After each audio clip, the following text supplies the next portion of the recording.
നമസ്കാരം.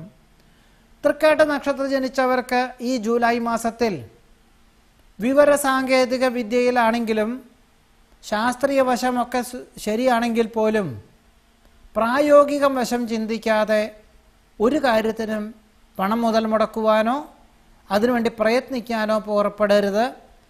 മനസ്സിന് ശങ്ക ഉണ്ടാകുന്ന പല വിധത്തിലുള്ള കാര്യങ്ങളിലും വന്നു ചേരുന്നത് വഴി ആത്മസംയമനം പാലിച്ച് അബദ്ധങ്ങളിൽ നിന്നും പിന്മാറുന്നത് ഗുണകരമായി തീരും.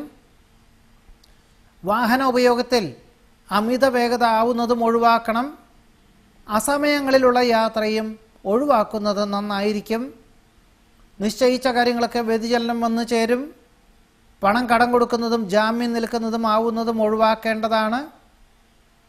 വസ്തുനിഷ്ഠമായി ചെയ്യുന്ന കാര്യങ്ങളാണെങ്കിൽ പോലും വേണ്ടപ്പെട്ടവരിൽ നിന്നും വിപരീതമായിട്ടുള്ള പ്രതികരണങ്ങൾ വന്നു ചേരുന്നത് വഴി മാനസികമായിട്ടുള്ള വിഭ്രാന്തി വർദ്ധിക്കുമെന്ന് മാത്രമല്ല, ഏതൊരു കാര്യങ്ങൾക്കും അകാരണമായിട്ടുള്ള കാലതാമസവും തടസ്സങ്ങളും ഉണ്ടാകുന്നത് വഴി മനസ്സിന് സ്വസ്ഥത കുറയും. അവധി ലഭിക്കാത്തതിനാൽ ഓണക്കാല അവധിക്ക് ജന്മനാട്ടിൽ വരാൻ സാധിക്കാത്തത് വഴി മാതാപിതാക്കളെ വിദേശത്തേക്ക് കൊണ്ടുപോകാനുള്ള തീരുമാനം കൈക്കൊള്ളുവാനും അതിനുവേണ്ടിയുള്ള ഏർപ്പാടുകളൊക്കെ ചെയ്യുവാനും യോഗം കാണുന്നുണ്ട്.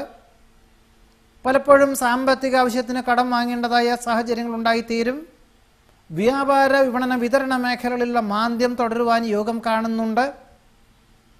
നിരവധി കാര്യങ്ങൾ ഏറ്റെടുക്കുന്നത് വഴി പലതും വിട്ടുപോകുവാനുള്ള സാധ്യതയുള്ളതിനാൽ മേലധികാരികളിൽ നിന്നും ശകാരം കേൾക്കുവാൻ സാധ്യത കാണുന്നു.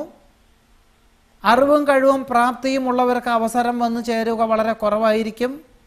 ഇനി അവസരം വന്നു ചേർന്നാലോ വേണ്ട വിധത്തിലൊരു കാര്യവും പൂർത്തീകരിക്കുവാനുള്ള സാധ്യതകൾ കൂടി വളരെ കുറവായിരിക്കുവാനാണ് തൃക്കേട്ട നക്ഷത്രക്കാർക്ക് ഈ ജൂലൈ മാസത്തിൽ യോഗം കാണുന്നത്. നമസ്കാരം.